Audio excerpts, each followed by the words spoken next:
Baik, sekarang kita lanjut ke angsuran bulanan PPh pasal 25 apabila SPT-nya rugi atau nihil.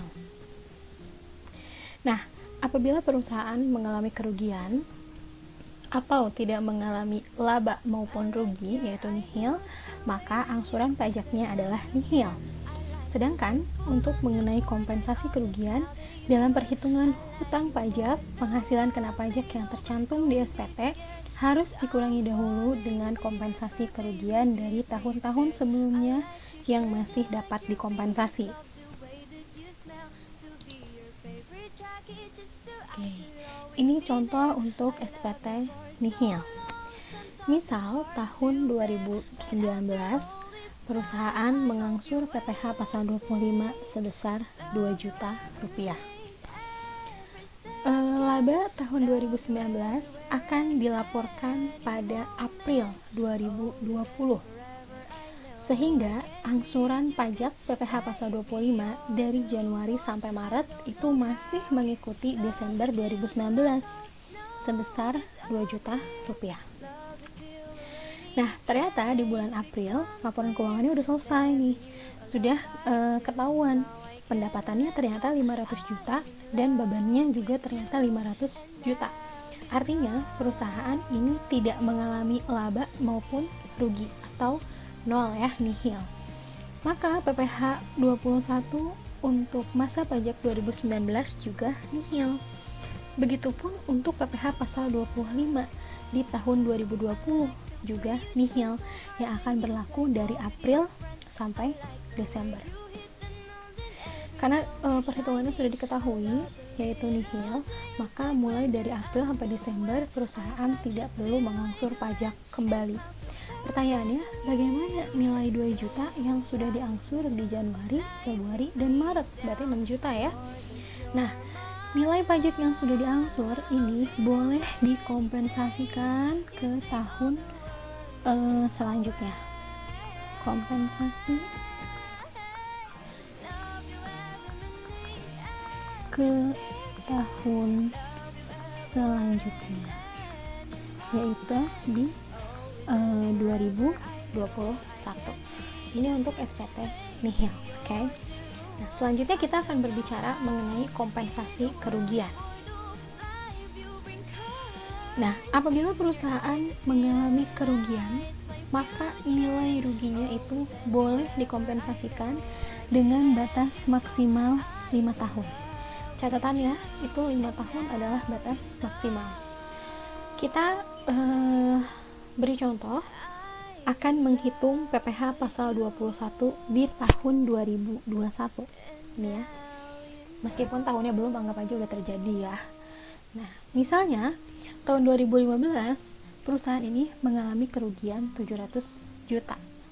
Berarti nilai rugi 700 juta boleh dikompensasikan ke tahun-tahun selanjutnya dengan batas maksimal 5 tahun. Oke. Nih, tahun 2015 kan rugi ya 700 juta. Berarti PKP-nya nihil. Sehingga PPh 21-nya juga nihil, tidak ada. Sisa kompensasi berarti masih utuh ya, 700 juta.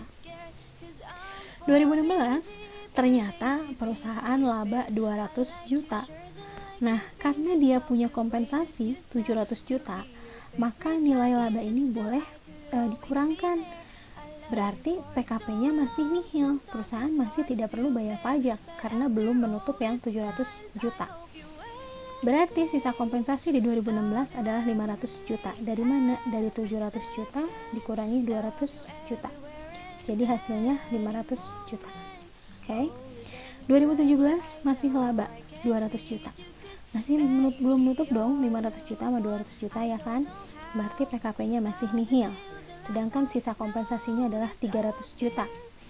2018 masih laba. Ini juga masih belum nutup. PKP masih nihil, sisa kompensasi 200 juta. 2019 masih laba, ini juga masih nihil karena belum menutup 200 juta dan 100 juta ya. Maka sisanya adalah 100 juta. Nah, 2020 masih laba 50 juta, tapi sisa kompensasi masih 100 juta. Berarti ini juga PKP-nya masih nihil. Perusahaan dari 2015 sampai 2020 tidak perlu membayar pajak karena belum menutup ke 700 juta. Nah, di tahun 2020 ada sisa kompensasi 50 juta ini. Oke. 2021 ternyata laba 50 juta. Tapi PKP-nya tetap 50 juta. Kenapa? Karena nilai 50 juta ini sudah tidak bisa diakui karena sudah lewat 5 tahun. Kan ini ruginya 2015 ya. Nih, 2016 1 tahun. 2017 2 tahun. 2018 3 tahun. 19 3 tahun. 2020 5 tahun. 1 2 3 4 5 tahun ya, dari 16, 17, 18, 19, 20. Even masih ada sisa di tahun 2020, ini 50 juta yang kalau secara logika masih bisa dikurangkan, tapi berdasarkan peraturan pajak itu maksimal diakuinya hanya 5 tahun. Jadi meskipun ada sisa ya udah berarti hangus. That's mean nanti 2021 PKP-nya jadi 50 juta, udah tidak ada lagi pengkompensasian. Berarti untuk 2021 PPh 21-nya adalah sebesar 25% dikali 50 juta, yaitu 12.500.000 untuk PPh 21. Sedangkan PPh pasal 25 adalah 12.500.000 dibagi 12 bulan, yaitu 1.041.000. Ini akan menjadi angsuran untuk tahun 2022. Oke, ini saya sudah menjelaskan mengenai SPT nihil dan juga kompensasi kerugian. Yang harus menjadi catatan, ketika perusahaan mengalami kerugian, maka nilai ruginya boleh dikompensasikan dengan catatan batasan waktunya hanya 5 tahun. Oke, mudah-mudahan bisa dimengerti ya.